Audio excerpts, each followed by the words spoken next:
എന്തുകൊണ്ടാണ് Israel Hamas അതേപോലെ തന്നെ ഇസ്രായേൽ ലെബനൻ വേഴ്സസ് മറ്റുള്ള അറബ് രാജ്യങ്ങളുമായിട്ടുള്ള ഈ ഇഷ്യൂവിലെ ടെൻഷൻ, വാർ എന്നിവ, കോൺഫ്ലിക്റ്റ് എന്ന വാക്ക് ഉപയോഗിക്കുക? എന്തുകൊണ്ടാണ് വലിയൊരു വിഭാഗം ഇന്ത്യക്കാരും മലയാളികളും ഇസ്രായേലിനെ സപ്പോർട്ട് ചെയ്യുന്ന കാര്യം എന്താ?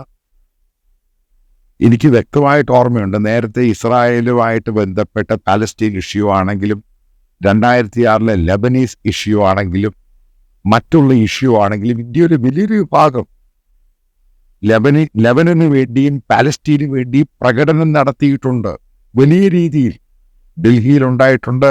കേരളത്തില് ക്രൈസ്തവ പള്ളികളിൽ പാലസ്തീനു വേണ്ടിയുള്ള പ്രാർത്ഥനകൾ നടന്നിട്ടുണ്ട്. അവരെല്ലാം ഇസ്രായേലിലെ ഭയങ്കര ഭാഷയിലാണ് പള്ളിയിലെ അച്ഛന്മാരും ഒക്കെ രൂക്ഷമായിട്ടാണ് വിമർശിക്കുന്നത്. കാരണം ഞാൻ ഈ കോളേജിലും സ്കൂളിലും, കാരണം ആ സമയത്ത് ഈ ടെൻഷൻ ഇഷ്യൂ ഉണ്ട്. പള്ളിയിലെ അച്ഛന്മാർ മുഴുവനും ഇസ്രായേലിനെതിരെയാണ്. ആ ഒരു വലിയൊരു ഇന്ത്യ എന്ന് പറയുന്ന ലോകത്തിലെ ഏറ്റവും ജനസംഖ്യയുള്ള രാജ്യമാണ്. എന്തുകൊണ്ടാണ് പൂർണ്ണമായിട്ടും ഇപ്പോൾ ഇസ്രായേലിനെ സപ്പോർട്ട് ചെയ്യുന്ന കാര്യം എന്താ? ഞാൻ ചില സുഡാർത്തുകളോട് ചോദിക്കും, എന്താ റീസണ്? ഇപ്പം ഹമാസിന്റെ സംഭവം നടന്നു കഴിയുമ്പോൾ മുസ്ലിം ലീഗ് മറ്റുള്ള പല ഗ്രൂപ്പുകളും കേരളത്തിൽ ഹമാസിന് അനുകൂലമായിട്ടും പാലസ്തീൻ അനുകൂലമായിട്ടൊക്കെ പ്രകടനം നടത്തുന്നു, വലിയ മീറ്റിംഗ് നടത്തുന്നു.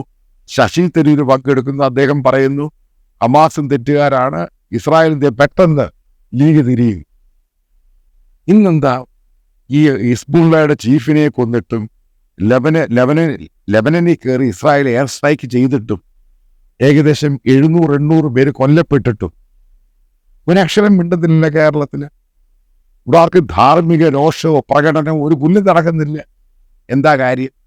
CPM-ന്റെ പല ലീഡേഴ്സും ഹമാസിനെ പിന്തുണച്ചു ആ ഒരു സമയത്ത്. ഇന്ന് ആരും പറയുന്നില്ല, ഒരക്ഷരം മിണ്ടുന്നില്ല. എന്താ കാരണം? അതായത് ഇന്ത്യയുടെ തോട്ട്സ്, കേരളത്തിൻ്റെ തോട്ട്സ് കംപ്ലീറ്റ് ആയിട്ട് ചേഞ്ചായി. അതാണ് റീസൺ. ഇത് ചിലപ്പം കേരളത്തിലും വരാൻ പോകുന്ന ഇലക്ഷനെ പോലും ബാധിക്കും. CPM literally ഭയന്നുപോയി. കോൺഗ്രസ് എന്താ മിണ്ടാത്തത്? ലീഗ് എന്താ മിണ്ടാത്തത്? ലിറ്ററലി ഭയന്നുപോയി. അതാണ് അതിൻ്റെ ബേസിക് കാര്യം.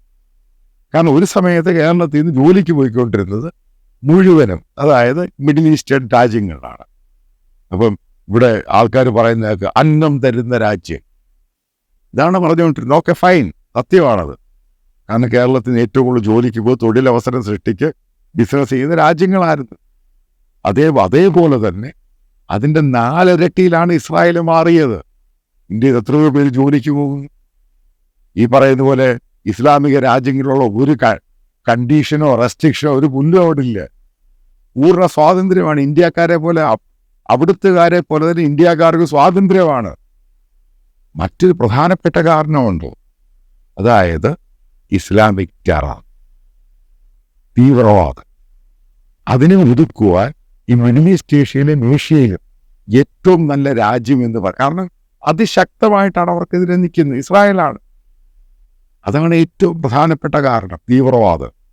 അതിനെ നശിപ്പിക്കുവാനും തൊലയ്ക്കുവാനും ഇസ്രായേലിന് കഴിയും. അതുകൊണ്ട് ഇസ്രായേൽ അവിടെ ഉള്ളത് കൊണ്ടാണ് ഈ മിഡിൽ ഈസ്റ്റ് ഏഷ്യയിൽ ഈ പറയുന്ന പോലെ വൻ രീതിയിൽ ISIS-ഉം ഈ അൽ-ഖയ്ദയുടെ ഒന്നും സംഭവം ഉണ്ടാകാത്ത. കാരണം വെൽ പ്ലാൻഡ് ആയിട്ടുള്ള റിസർച്ചും സ്പൈ ഓപ്പറേഷൻ നടക്കുന്നുണ്ട്. ആലോചിച്ച് നോക്കുക. ഇതാണ് ഇതിൻ്റെ പ്രധാനപ്പെട്ട കാരണം. കാരണം ഇതിന് ഭയങ്കര വേരുകളാണ്. എന്താ സംഭവിച്ച അഫ്ഗാനിസ്ഥാനിൽ?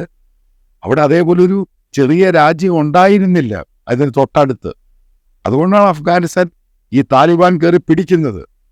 ഇപ്പൊ കേരളത്തിൽ ഒരുവിധപ്പെട്ട മത തീവ്രവാദികൾക്ക് ഈ താലിബാനെയാണ് ഇഷ്ടം, യമനിലെ ഹൂത്തികളെയാണ് ഇഷ്ടം. ഇമരമിത്തല്ലോ ഹൂത്തിയും ഷിയയും സുന്നിയൊക്കെ. കാരണം ലോകത്തിൽ ഈ തീവ്രവാദം എന്ന് പറയുന്നത് ഭയങ്കര പോയിസണായിട്ട് മാറിയേക്കുക. ജനങ്ങളെ മുഴുവനും നശിപ്പിക്കാൻ വേണ്ടിയാണ് സ്വയമേ പൊട്ടിത്തെറിക്കുന്നത്. ഇതൊക്കെ ആളുകൾ ദിവസവും കാണുന്നതാണ്. ഇതാണ് അതിൻ്റെ പ്രധാനപ്പെട്ട കാരണം. അതിൻ്റെ ഒറ്റ റീസണാണ് കേരളത്തിലെ വലിയ വിഭാഗം. നേരത്തെ ചില 1-2 ക്രൈസ്തവ പുരോഹിതനൊക്കെ പറഞ്ഞ് ഒരു കൂർലോസും ഒരു വണ്ണാക്കട്ടയൊക്കെ സപ്പോർട്ട് ചെയ്തു. അവരെയൊക്കെ വെരി വെൽ അറ്റാക്ക്. മനസ്സിലായ സംഭവം എന്തുവാ? കാരണം ജനങ്ങൾക്ക് മനസ്സിലാകാൻ തുടങ്ങി. അതായത് കോമൺ ജനത, പൊതുജനത്തിന് പ്രോപ്പറായിട്ട് മനസ്സിലാക്കാൻ തുടങ്ങി. അതുകൊണ്ടാണ് ഇസ്രായേലിന് ഇത്രയും പിന്തുണ ഇന്ത്യയിലാണെങ്കിലും കേരളത്തിലാണെങ്കിലും അവർക്ക് ലഭിക്കുന്നത്. പിന്നെ മിഡിൽ ഈസ്റ്റേൺ വാർ ഉറപ്പായിട്ടും അത് കേരളത്തിൻ്റെ പൊളിറ്റിക്സിനെ ബാധിക്കും. അതുകൊണ്ടാണ് CPM-നും കോൺഗ്രസിനും ലീഗിനും പേടിയായി. ഉറപ്പായിട്ടും അവരിതിനെപ്പറ്റി ഈ ഹിസ്ബുള്ളയ്ക്ക് അനുകൂലമായിട്ടോ ഹമാസിന് അനുകൂലമായിട്ട് പ്രതികരിച്ചാൽ അത് കേരളത്തിൻ്റെ പൊളിറ്റിക്സിനെ വ്യക്തമായിട്ട് അങ്ങ് ബാധിക്കും, ഗ്രൗണ്ടിലങ്ങ് ബാധിക്കും, ഉറപ്പായിട്ടും ബാധിക്കും. ഇവിടെ സംഘ്പരിവാർ ഇന്ത്യയിൽ ഇത്രയും വളരാനുണ്ടായ പ്രധാനപ്പെട്ട കാരണം എന്ത്? കാരണം ഈ മതതീവ്രവാദത്തെ ഒതുക്കുവാൻ മോദിക്കും സംഘപരിവാറിനെ കഴിയുകയുള്ളൂ. അതാണ് റീസൺ. അതുകൊണ്ടാണ് പല ക്രൈസ്തവരും BJPക്ക് വോട്ട് ചെയ്യുന്നത്. അവർക്ക് അതിൻ്റെ മണിപ്പൂരൊന്നും പ്രശ്നമൊന്നും അല്ല. കാരണം സ്വസ്ഥമായിട്ട് ജീവിക്കണം. കാരണം ലോകത്ത് ഈ തീവ്രവാദം എല്ലാവർക്കും ഭീഷണിയാണ്. ഇന്ന് ലോകത്ത് ഏറ്റവും കൂടുതൽ ഭീഷണി മുസ്ലിങ്ങൾക്ക് തന്നെയാണ് തീവ്രവാദം. കാരണം മുസ്ലിംസിന് ലോകത്ത് എവിടെയെങ്കിലും പോകാൻ പറ്റൂ? അവൻ്റെ പേര് കേട്ട് അപ്പോഴേ വെട്ടുമല്ലയോ, എല്ലാവരും ഇതിന് സ്കാൻ ചെയ്യുമല്ലേ? ഇത് കാരണം എന്ത്? തീവ്രവാദം. അപ്പം അതിനെ സപ്പോർട്ട് ചെയ്യുന്നൊരു വിഭാഗം കേരളത്തിലുണ്ടായിട്ടുള്ളൂ. അതുകൊണ്ടാണ് ഹമാസിനും ഇസ്മായിൽ ഹനിയയ്ക്കും നസറുള്ളയ്ക്കൊക്കെ ഇത്രയും സപ്പോർട്ട് കേരളത്തിൽ ക്രിയേറ്റ് ചെയ്തത്. ഇതിനെ എതിർത്തില്ല എങ്കിൽ ഉറപ്പായിട്ടും കേരളത്തിലെ മുസ്ലിം കമ്മ്യൂണിറ്റി പൂർണ്ണമായിട്ടും ഈ തീവ്രവാദത്തെ എതിർത്തില്ല എങ്കിൽ നിങ്ങൾ കേരളത്തിൽ ഒറ്റപ്പെടും. കേരളത്തിൽ നിന്ന് ഇന്ത്യയിൽ ഒറ്റപ്പെടും. കൃത്യമായിട്ടങ്ങ് പറയുക. അതിന് പല കാരണങ്ങളുണ്ട്. ഇപ്പോൾ അഫ്ഗാനിസ്ഥാനും സിറിയയിലൊക്കെ പൊട്ടാൻ പോയി. ഇന്ത്യയിൽ ഏറ്റവും കൂടുതൽ പൊട്ടാൻ പോയത് കേരളത്തിൽ നിന്ന്. മറ്റേ CPM-ന്റെ നേതാക്കൾ പറയാൻ തുടങ്ങി. എവിടുന്ന് എങ്ങോട്ട് കാര്യങ്ങൾ പോയി? ഇതിൻ്റെയൊക്കെ കാരണം കൊണ്ട് തന്നെയാണ് ഇന്ത്യയിലാണെങ്കിലും കേരളത്തിലാണെങ്കിലും ഈ ഇസ്രായേലിലും ബെഞ്ചമിൻ നെതന്യാഹുവിന് ഇത്രമാത്രം പോപ്പുലാരിറ്റി വന്നിരിക്കുന്നത്. ഇപ്പം ഞാൻ ആദ്യം ഡൽഹിയിലൊക്കെ പോയി, കാരണം 30 വർഷം ആദ്യം ഡൽഹി പോയ സമയത്ത് ഞാൻ ആൻറ്റി ഇസ്രായേലായിരുന്നു. ക്ലിയറായിട്ട് പാലസ്തീന് സമാധാനം കിട്ടുന്ന സ്റ്റേറ്റ് ആകണം. പിന്നീട് ഓരോന്ന് വായിച്ച് മനസ്സിലാക്കി കഴിഞ്ഞപ്പോഴല്ലയോ ഓരോ കാര്യങ്ങൾ പിടികിട്ടുന്നത്. എത്രമാത്രം തീവ്രതയാണ് അതിൻ്റെ മുഴുവനും മതം കയറ്റുകയാണ്.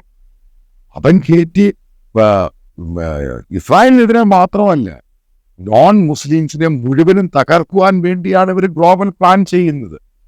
അതിൻ്റെ ഭാഗമായിട്ടാണ് ഹോട്ടലുകൾ പൊട്ടിത്തെറിക്കുന്നു, എയർപോർട്ടുകൾ പൊട്ടിത്തെറിക്കുന്നു, റെയിൽവേ സ്റ്റേഷൻ പൊട്ടിക്കുന്നത്. ആരെയാണ് ഇവരുടെ ശത്രു? മുസ്ലിങ്ങളല്ലാത്തവർ മുഴുവൻ ശത്രുക്കളായി. ആരാ ഇതിൻ്റെ കാരണം? ഇവിടെയാണ് അടി കിട്ടിയത്. ലോകത്ത് മുഴുവനും നിങ്ങൾക്ക് അടി കിട്ടുകയാണ്. എൻ്റെ കാരണം നിങ്ങൾ ഇവരെ സപ്പോർട്ട് ചെയ്യുന്നു. ചിലപ്പോൾ ഇന്ത്യയിൽ നിന്ന് തന്നെ ഈ സംഭവം വൈപ്പ് ഔട്ട് ചെയ്ത് പോകും.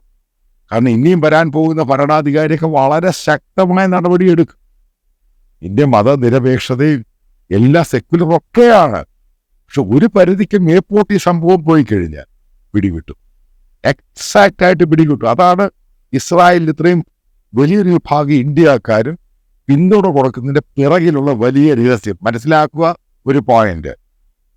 ഗാസയിൽ പൊട്ടിച്ച ബോംബും ലെബനിൽ പൊട്ടിച്ച ബോംബും ഇന്ത്യയിൽ നിന്നും കൊടുത്തുവിട്ട ബോംബുകളും ഷെല്ലുകളുമാണ് കൂടുതലും അത് തലയിലിടുക. അത്രമാത്രം ബന്ധമാണ് ഇന്ത്യ ഇസ്രായേൽ. അതും തലയിലിടുക. മനസ്സിലാക്കുക, ഇവിടെ തീവ്രവാദത്തിന് ഒരു സ്ഥാനവുമില്ല.